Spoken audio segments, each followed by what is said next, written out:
Good morning. आज हम आपको रिटेल के बारे में बताएंगे, रिटेल इंडस्ट्री कैसे काम करता है उसके बारे में बताएंगे। तो सबसे पहले मैं आपको बता दूं, रिटेल इंडस्ट्री पूरे विश्व में 5वें नंबर की सबसे बड़ी इंडस्ट्री है। और अगर हम बात करें एम्प्लॉयमेंट की तो 2nd नंबर की सबसे लार्जेस्ट इंडस्ट्री है रिटेल इंडस्ट्री। अब हम बात करते हैं रिटेल।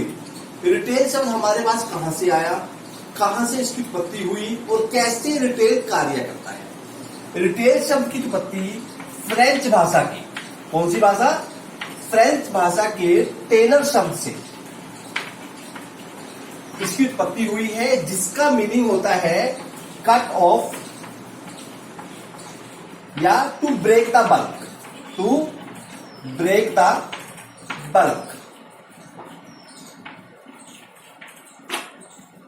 इसका अभिप्राय यह हुआ कि रिटेल इंडस्ट्री या रिटेल बिजनेस एक ऐसा बिजनेस एक्टिविटी है जिसमें कि सामान को छोटी छोटी मात्रा में ग्राहक की जरूरत के अनुसार उन तक सामान को पहुंचाया जाता है।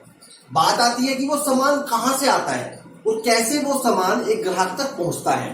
तो मैं आपको बता दूं, कोई भी सामान है, चाहे वो फैन है, कॉपी है, टेबल है, चेयर है, वो एक मैन्युफैक्चरिंग यूनिट में बनता है। मतलब कोई फैक्ट्री या एक जहां उसकी मैन्युफैक्चरिंग होती है वहां पर वो बनता है। उसके पास बाद वो जाता है एक डिस्ट्रीब्यूटर के पास। किसके पास?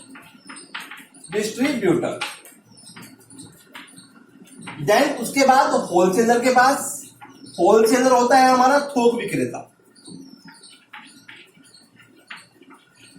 देन उसके बाद रिटेलर। रिटेलर होता है हमारा खुदरा व्यापारी, खुदरा विक्रेता, जो कि सामान को कंज्यूमर या कस्टमर तक पहुंचाता है। कंज्यूमर या कस्टमर तक पहुंचाता है। अब मैं आपको बता दूं कि हमारे यहां पर 3 वर्ड निकलकर सामने आए। 3 वर्ड कौन से हैं आपको मैं बता देता हूं। पहला वर्ड है रिटेल, सेकंड है रिटेलर और थर्ड है रिटेलिंग। रिटेल एक व्यापार, एक बिजनेस एक्टिविटी है। एक क्या है? व्यापार। रिटेलर कौन हुआ? जो उस व्यापार को करता है, मतलब वो व्यक्ति, वो दुकानदार जो उस बिजनेस को चलाता है। और रिटेलिंग क्या है? रिटेलिंग एक ऐसी प्रक्रिया है, एक ऐसी प्रोसेसिंग है जिसके द्वारा उस पूरे के पूरे सामान को उपभोक्ता तक, कंज्यूमर तक पहुंचाया जाता है। आई बात समझ? तो यहां पर क्या हो गया? एक प्रोसेस है या एक प्रक्रिया है जिसके माध्यम से सामान को ग्राहक तक पहुंचाया जाता है।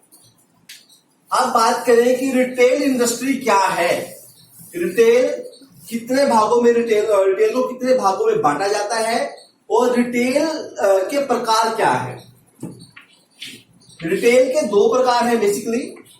पहला है ऑर्गेनाइज्ड रिटेलिंग, जिसको हम संगठित रिटेल भी कहते हैं। और सेकंड है अनऑर्गेनाइज्ड रिटेलिंग, असंगठित रिटेलिंग। ये हो गया असंगठित और ये संगठित। तो सबसे पहले हम इनका मीनिंग आपको बताता हूं मैं कि ऑर्गेनाइज क्या होता है। जैसा कि नाम ही बता रहा है कि ऑर्गेनाइज मतलब एक अच्छे तरीके से मैनेज किया हुआ जो व्यापार है, जो रिटेल बिजनेस है, उसे हम ऑर्गेनाइज रिटेल बिजनेस कहते हैं। अगर हम अन्य शब्दों की बात करें तो एक ऐसा बिजनेस जो आकार में बड़ा होता है, जिसमें अधिक संख्या में एम्प्लॉयज काम करते हैं और जिसमें स्टैंडर्ड फॉलो किए जाते हैं, जो मानकों पर आधारित होता है। उसमें एक स्टैंडर्ड होता है, उस स्टैंडर्ड के बेस पर ही सारा का सारा काम चलता है। और अगर हम अनऑर्गेनाइज की बात करें तो ऐसा बिजनेस जिसमें कि जो आकार में छोटा होता है और जिसमें कम संख्या में एम्प्लॉयज काम करते हैं, उसको एक ही व्यक्ति या 1 या 2 व्यक्ति मिलकर चलाते हैं और इसमें कोई भी स्टैंडर्ड फॉलो नहीं किए जाते। ना ही सरकार के द्वारा निर्धारित दिशा निर्देशों पर कोई भी कार्य किया जाता है। अपनी मनमर्जी है। कोई ग्राहक अपना जानकार है तो 2 रुपए सस्ता सामान दे सकते हैं, कोई अगर अननोन है उसको 2 रुपए महंगा लगा सकते हैं। लेकिन इस इंडस्ट्री में ऐसा नहीं होता। इसमें मतलब संगठित में पूरा का पूरा जो बिजनेस है वो एक स्टैंडर्ड पर आधारित होता है। अगर कोई 2 रुपए का सामान है तो वो 2 रुपए में ही मिलेगा, चाहे उसको बच्चा ले, चाहे बूढ़ा ले, चाहे कोई फीमेल या मेल कोई भी ले उसको। उसमें एक स्टैंडर्ड है। अब उसमें एक बिल का स्टैंडर्ड भी होता है कि आपको बिल दिया जाता है, चाहे बच्चा सामान ले, चाहे आप 2 रुपए का सामान ले, आप 10 रुपए का सामान ले, आपको बिल दिया जाएगा। ठीक है जी। अब हम बात करेंगे कि एक रिटेल बिजनेस किस तरह चलाया जाता है। आपको मैं बता दूं, रिटेल बिजनेस 2 तरह का होता है। एक होता है स्टोर रिटेलिंग, एक होता है नॉन स्टोर रिटेलिंग।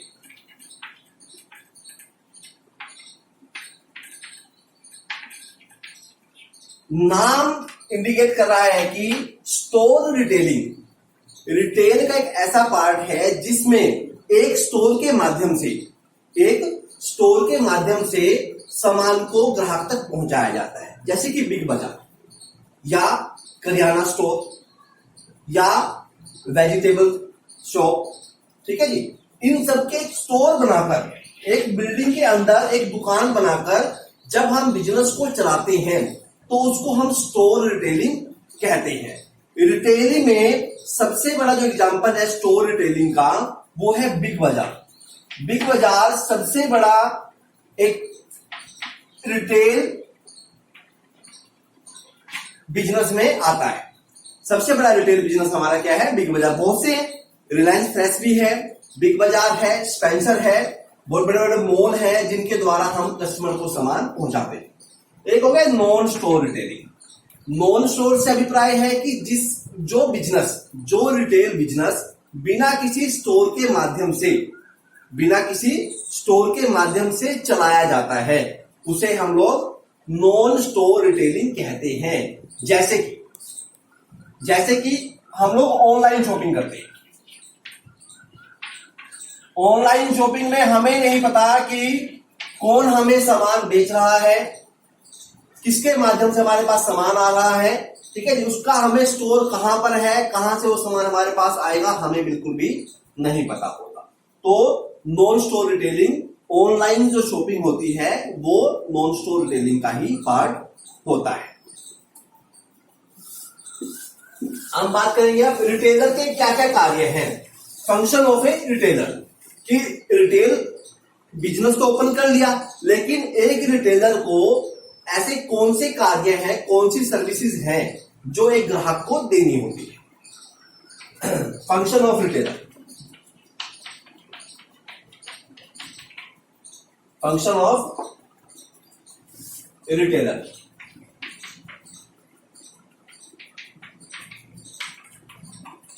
आपको रिटेलर का तो पता ही है ना। रिटेलर क्या होता है? रिटेलर वो व्यक्ति होता है जो रिटेल बिजनेस को चलाता है। तो फंक्शन ऑफ रिटेलर को हम लोगों ने 4 भागों में डिवाइड किया हुआ है। सबसे पहला है फॉर्म यूटिलिटी।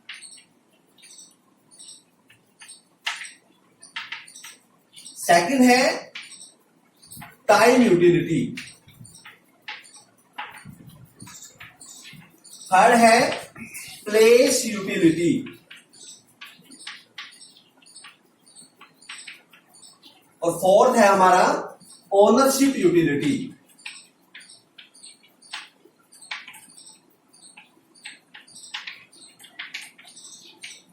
तो सबसे पहले हम लोग बात करेंगे फॉर्म यूटिलिटी। फॉर्म यूटिलिटी से अभिप्राय है कि सामान को उसी फॉर्म में ग्राहक तक पहुंचाना जिस फॉर्म में ग्राहक ने मांगा है। जैसा सामान ग्राहक चाहता है वैसा सामान उपलब्ध करवाना। मान लीजिए ग्राहक को एक पेन की जरूरत है तो हम लोगों को उसको पेन ही देना है। हम लोगों को अलग उसका रिफिल अलग नहीं देना है, उसका जो बॉडी है वो अलग नहीं देनी है। हमें प्रॉपर पेन उस तक पहुंचाना है।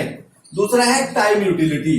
मतलब उस ग्राहक की जरूरत को समझते हुए समय के अनुसार, समय के एक लिमिट में हमें उस सामान को पहुंचाना है। मान लीजिए किसी कस्टमर को, किसी ग्राहक को पानी की जरूरत अब है, उसको बहुत प्यास लगी है, उसको पानी की जरूरत अब है, लेकिन हम उसको कहेंगे कि आपको पानी कल दिया जाएगा, क्या वो आपके पास दोबारा आएगा पानी लेने के लिए या कोई सामान लेने के लिए? नहीं आएगा।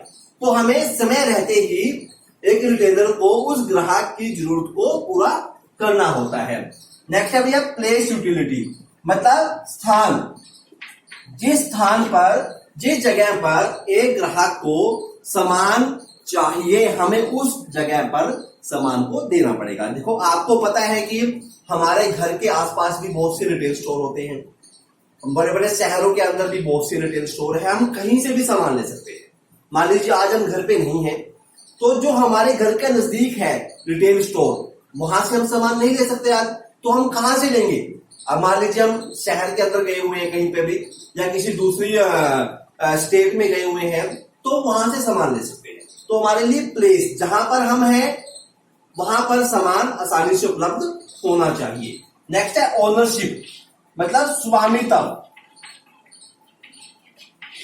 जैसे ही कोई ग्राहक सामान को खरीदता है और उसकी पेमेंट ग्राहक दुकानदार को पे कर देता है, तो एक रिटेलर को उसका मालिकाना हक, उस सामान का मालिकाना हक एक ग्राहक को देना ही चाहिए, मतलब देना पड़ता है, ये उसका कार्य है।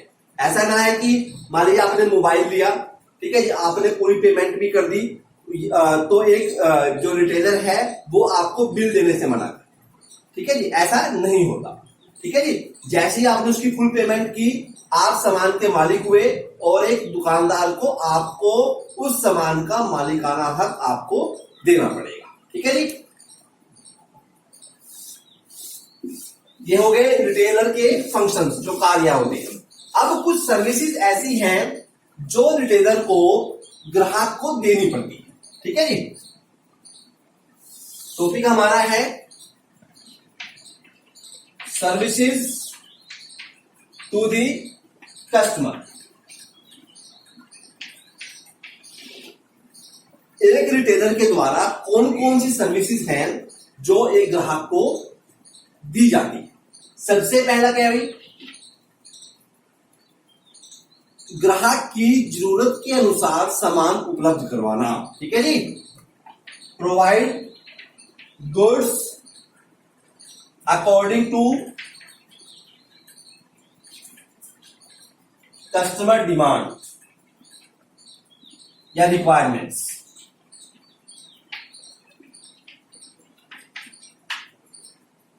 एक ग्राहक को जिस भी सामान की जरूरत है उस सामान को उपलब्ध करवाना किसका कार्य है? वो एक रिटेलर का कार्य है, ये सर्विस वो उनको देगा। सेकंड है supply of goods.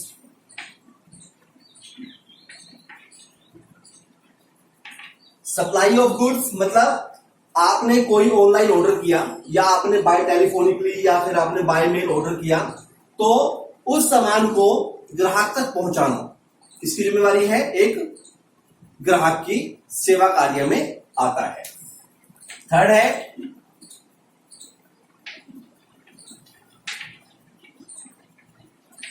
Build relationship with customer. एक ग्राहक के साथ अच्छा रिलेशन बनाना ताकि वह ग्राहक बार बार उसी रिटेलर के पास आए, क्योंकि जब हमारा किसी से अच्छा रिलेशन बनता है, हम उसको अच्छा सामान उपलब्ध करवाते हैं, उसको अच्छी सर्विसेज देते हैं, तो वह ग्राहक बार बार हमारे पास आएगा और हमें लंबे समय तक उसका लाभ मिलता रहेगा। नंबर 4 है best services, best after sale services.